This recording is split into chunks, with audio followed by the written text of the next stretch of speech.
Phone bill with a travel agent, $50. Doctor's appointments and immunization shots, $250.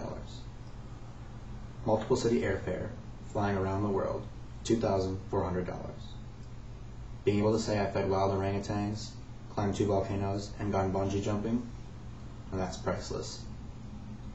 The price is high to travel abroad, but so are the rewards.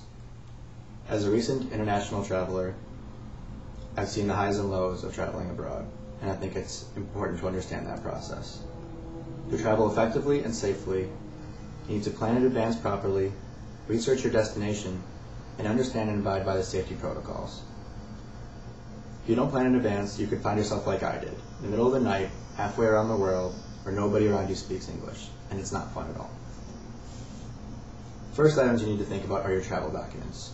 These include your passport, cash you're bringing, traveler's checks, and credit cards. With your passport, you need to make sure all your information is filled out and that you have extra photos.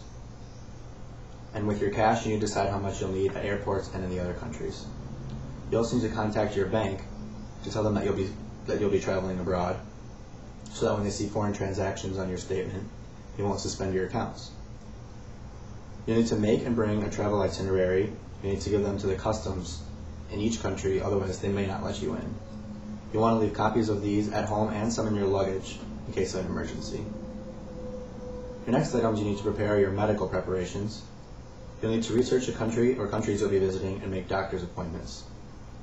You need to get the immunization shots at least 4 to 6 weeks in advance according to the Centers for Disease Control. This will allow the vaccination's time to impact your body.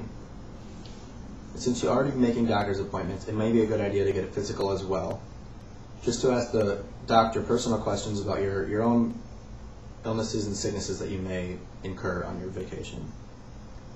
You also want to make early transportation plans. Buying airfare early in advance could help you avoid the high costs associated with doing it on late notice.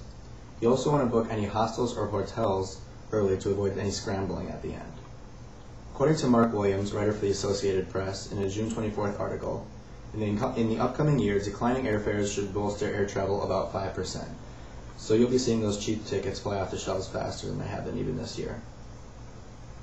Not only do you have to be prepared for finances and for your body, but you need to prepare your mind as well. Understanding and researching your culture will help with that. Before taking off in your jumbo jet, you have to know what you're getting into. How to get around, where to stay, what to eat, everything about that. Questions to ask yourself are things like, what are the buses and taxis like? How much should I spend on food and accommodations? You need to research these questions through books such as guidebooks like Lonely Planet or The Rough Guide. They have a lot of maps, tips, and other helpful information. You want to know what to do there. You won't want to sit around while you're on vacation traveling. I did that for a few days, and I found it about as interesting as standing in line to buy milk. It was absolutely terrible. In a September 2003 interview with Via Magazine, writer Bruce Newman interviews a man named Rick Steves, who's an accredited traveler. And Rick Steves says that the first thing you should do when you get to a foreign country is to head to the tourist office. It will get yourself oriented, and they'll often have free maps of your surroundings and of the entire country. So once you've purchased and packed your stuff, you'll then want to pursue your adventures with all of your new items. Things such as headlamps and travel adapters and all the fancy new pockets in your travel pack. Hopefully you packed light enough so that you can get most out of everything that you packed. Some countries are pretty dangerous to travel in, and it's imperative that you do the research and understand the ways to travel safely around it. Before getting on your plane, you need to make sure you pack copies of everything, your passport, your itinerary, and your credit cards, just in case of an emergency. Run through possible scenarios in your head so that you know who to contact and how to contact them in an emergency situation. The United States Bureau of Consular Affairs suggests that you become familiar with the local conditions and laws, as well as filling out all the emergency information on your luggage and your passport. Some countries have very different etiquette than the United States. Things such as spitting or even wearing skimpy clothing can be taken completely the wrong way.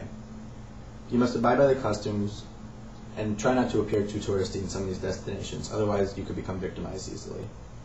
Rick Steves also suggests that you not wear shorts, shirts, shoes, or jerseys of any sports team from your home country, just because it might make you stand out a little bit too much. Nicholas Kristof, in a May 23rd article in the New York Times, suggests that you travel with another person if at all possible. especially if you're a woman where the odds of becoming victimized are much more prevalent. You should also bring some first aid items, usually Band-Aids and Advil are some good items to have just in case of emergencies. All these precautions need to be taken in order to have a great time and still return home alive, in one piece, and healthy.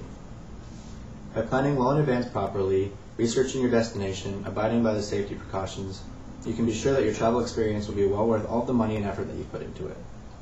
So if you want to ski the Alps, trek some rainforests, dive the Great Barrier Reef, or even just go to spring break in Mexico, you should do it. Just plan ahead, and you'll have a fantastic experience. Take it from me, traveling abroad is like fitting the last piece of a puzzle. Once it's put into place, you'll see the big picture in a whole new way.